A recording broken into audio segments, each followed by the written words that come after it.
Welcome. So in this video, we're going to be discussing where you get to see your open purchases, like your history of your purchase orders. Maybe your purchase orders are late. Like where do you go see that? Okay. So this is what we call our view purchases screen. So you can go into the purchase menu and then go to view purchases. And here is a list of all of your open POs. That's the default tab that is open. So here you'll see a list of all your open POs, and typically the statuses that you will see here are confirmed and in process. Okay, so there's a draft. So there's actually four statuses for PO. It is saved, which is a draft order, and then confirmed, which means that the order has been placed, and you're just basically expecting to receive it whenever the expected receive date is. And then in process means that the PO is currently being received or it's partially received. And then you have your fulfilled, just means that everything has been received. Okay, so this open tab, you'll see a bunch of different information. You'll have the auto-generated PO number. You'll see the vendor, all right? If you click on the PO, it will bring you to the actual purchase order. And then if you click on the vendor, you can actually just go and see vendor details, all right? The status, progress has two different sections in it, which is the receiving and the bill. So it's going to show you as you receive this inventory, this tab is essentially updated. So here I can hover over it and see that I've received 75 out of 150 items on the purchase order. Okay, and then the bill section is basically what needs to be billed. So if you have Brahmin tied up to QuickBooks or Xero, creating a bill here essentially will go create it in QuickBooks or Xero or your accounting platform. And the bill section is basically saying, okay, like I've received it, or how much have I billed, or how much has the vendor billed, and have I created it in Brahmin? Okay, so you can track the status there. Just to note that the bill status, right, doesn't actually influence the status of the order. The status of the order actually depends on if you've received the inventory or not. So once you fully receive it, it becomes fulfilled. All right. We have the PO total. We have the date as to when it's created. Confirmed is basically when it's been placed.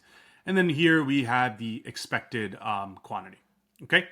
The expected date as to when you expect this PO to essentially be fulfilled, or when you expect the shipment to come in. All right, and then we have the fulfilled. That only applies when it's been fulfilled. And then we have tags. Okay, so tags functionality is something that you can use to. We have a specific video for tags, but tags is where you can tag. Maybe it's a packaging PO, or maybe it's a rush order PO. Whatever it is, you can tag it so you can filter. It's that extra level of filtering. All right, here you can basically turn on and off which columns you don't want to see. You can also export your current POs. Again, it only exports the header details. And then you also have a bunch of bulk actions here. So I can click on bulk actions. I can download purchase orders, which basically prints out a PDF. I can confirm POs if I'm in if these are in a draft status. I can also unconfirm. Typically, I can only unconfirm confirmed orders, right? Because there hasn't been any receiving against it. Which will then put it back into the draft status. I can add and remove tags in basically bulk. Okay? And I can also combine purchase orders. Again, in order for me to combine purchase orders, I need to unconfirm the PO and then put it into a draft status and then basically combine the POs together. All right? So I have that. Just going into the other tabs, all the data is essentially going to be the same. It's just the filtering will be slightly different. Okay? Before I get into that, there's also the advanced filtering. So here, this is what we call the basic filtering. So you can search by, excuse me, like a PO number. So I can say 126, and it's going to filter just by PO 126. Okay. So here you can search by PO number, vendor, tags, and then if you want the advanced search, it's more of a multi-search. So you can search on date range, like a specific memo, SKU and a purchase order, or SKU and a vendor. Okay, so you can just add on more search parameters to do a more in-depth or a more specific search. All right, Moving over to the draft. Draft is essentially where all your draft orders are going to be. So if I were to take this PO and let's just say I'm going to unconfirm it, essentially that PO is now gone. It's in the draft status. All right. To receive essentially just shows you all the POs that need to be received. Sometimes we also handle dropship POs. So dropship POs essentially don't need to be received.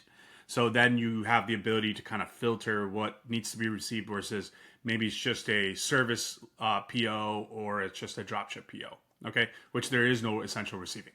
All right. Late purchases it's going to show you all the purchase orders that have that are basically past today. Okay, so anything that's late, past the due date, essentially.